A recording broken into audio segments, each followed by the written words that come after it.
கடல பருப்பு ஒரு ஸ்பூன் ஊற வச்சுக்கணும். ஈஸியா உங்களுக்கு கடல மாவே சொல்றேன் பாருங்களேன். எண்ணெய் ஊற்றிக்கணும், கடுகு போட்டுக்கணுமா, கடுகு போடக்கூடாது. கொஞ்சம் ஒரு பட்டை, ஒரு லவங்கம், கொஞ்சம் சோம்பு தாளிக்கிறதுக்கு போட்டு ஒரு வெங்காயம் நல்லா வதக்கிட்டு பச்சை மிளகாய் 2 போடணும். அதில் வெங்காயத்தை நல்லா வதக்கணும். அப்புறம் தக்காளி போட்டு நல்லா வதக்கி இஞ்சி பூண்டு பேஸ்ட் போடணும். அதையும் நல்லா வதக்கிட்டு தண்ணி ஊற்றிடும். தண்ணி ஊற்றிட்டு கொஞ்சம் மிளகாய் தூள் சேர்த்துக்கணும்.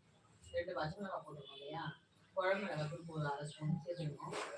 நல்லா கொதிக்கிட்டு கடல மாவு ஒரு ஸ்பூன் போட்டு நல்லா கட்டி இல்லாமல் கரைச்சிட்டு அதில் ஊற்றணும்.